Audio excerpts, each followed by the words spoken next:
Halo semuanya. Oke, pada video kali ini kami akan membahas tentang keseimbangan pasar pada kasus Permintaan dan penawaran bertambah. Nah, sebelum itu kita perkenalan dulu ya, Singgi? Iya, Kan kalau kata pepatah itu tak kenal maka tak. sayang. Maka dari itu kita akan perkenalan dulu.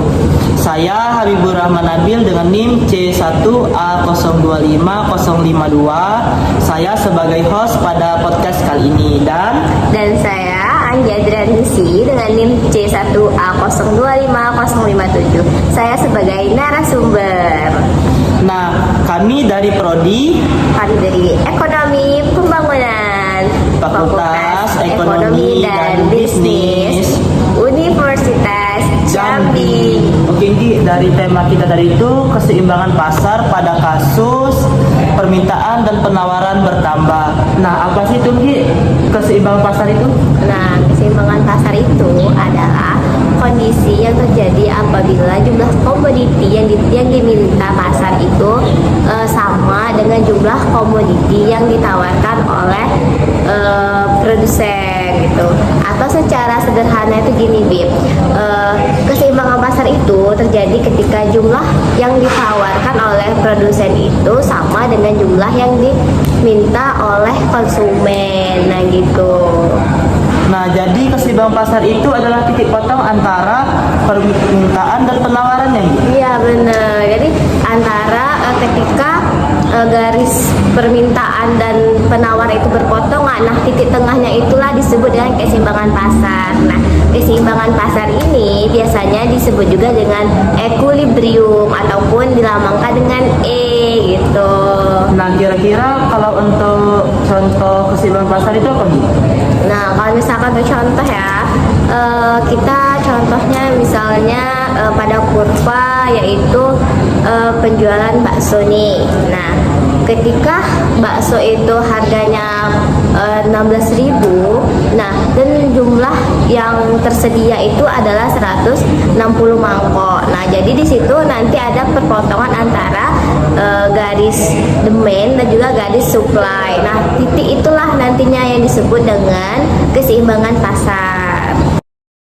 Nah, sebelum masuk ke pembahasan inti kita nih, Nggi, kan kita tadi tuh tema kita tentang keseimbangan pasar, yaitu pada kasus permintaan dan penawaran bertambah, yaitu pada satu kurva gitu kan.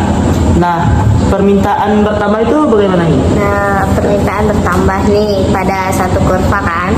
Nah, permintaan bertambah kita awal mula-mula harga itu kita lambangkan dengan P1 dan jumlah barang yang diminta itu adalah Q1 kan.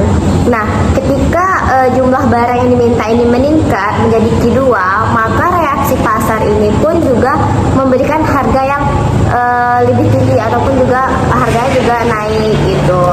Biar dengan tujuan tetap bisa memenuhi kebutuhan konsumen yang banyak dengan stok barang yang terbatas gitu, Bin. Oh, kalau penawaran bertambah itu bagaimana, Nggi? Nah, kalau penawaran bertambah itu kita mula-mula juga seperti harga yang tadi misalkan P1. Terus juga barang yang ditawarkan itu misalnya Q1. Nah, ketika barangnya ini yang ditawarkan ini meningkat menjadi Q2, itu kan otomatis itu kelebihan barang ataupun misalnya itu berlimpah di pasar. Nah, reaksi pasar ini pun akan menurunkan harga tersebut biar barangnya tetap laku. Misalnya pada kalau sekarang musim cabai kan. Nah, cabai ini sekarang itu berlimpah. Nah, gitu. Karena dengan sekarang kan cuacanya lagi ekstrimnya nih, Bib ya. Kadang panas, kadang hujan itu tidak tentu, sehingga petani cabai ini harus memanen terlebih dahulu. Nah, yang berakibat stok cabai di pasar ini pun berlimpah. Nah, agar cabai ini pun tetap laku dan juga petaninya mendapatkan keuntungan, reaksi harga pasar ini pun menurunkan harga tersebut gitu, Bin. Oh, paham-paham. Jadi permintaan bertambah itu jika barang itu meningkat, maka harganya juga meningkat. Sedangkan penawaran bertambah itu jika barangnya meningkat, harganya turun. Gitu ya, Dik? Iya, benar gitu. Nah, oke teman-teman. Jadi kan inti dari podcast kami tadi itu yaitu keseimbangan pasar pada kasus permintaan dan penawaran bertambah pada satu kurva itu teman-teman. Nah, jadi itu bagaimana Gi? Nah, pada kasus permintaan dan penawaran bertambah pada satu kurva, yaitu semula di saat harga itu kan dilambangkan dengan P ataupun price. Nah, kurva permintaan itu adalah D ataupun demand, dan kurva penawaran itu adalah S atau supply. Nah, kemudian P ini naik menjadi P1. Nah, kenaikan P ini tidak mengurangi permintaan, bahkan meningkatkan jumlah permintaan.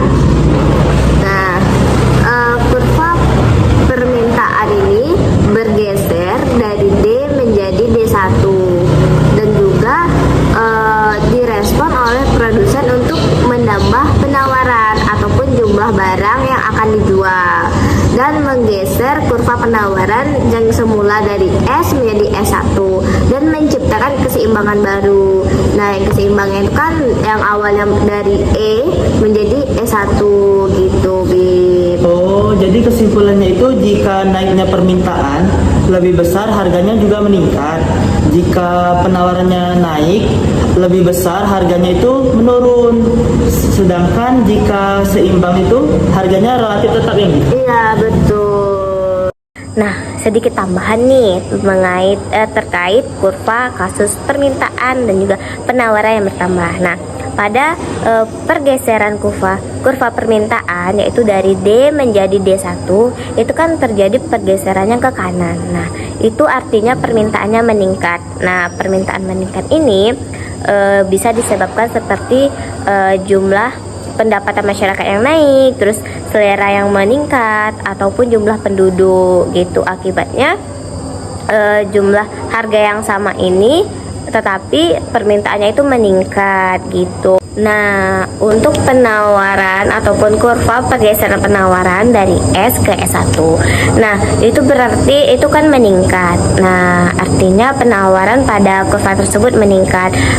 Faktor penyebabnya yaitu biaya produksi yang turun, terus juga adanya produsen yang baru yang masuk di pasar gitu, sehingga akibatnya harganya tetap sama, tetapi penjual ini rela menjual barang yang lebih banyak lagi. Nah, dari titik demand dan juga supply tadi, nah terbentuklah nih titik keseimbangan yang mana awalnya dari E1, nah berubah naik lagi menjadi E2 titik keseimbangannya karena dipengaruhi oleh beberapa faktor yang tadi gitu. Nah, oke guys, berakhir sudah podcast kita pada kali ini.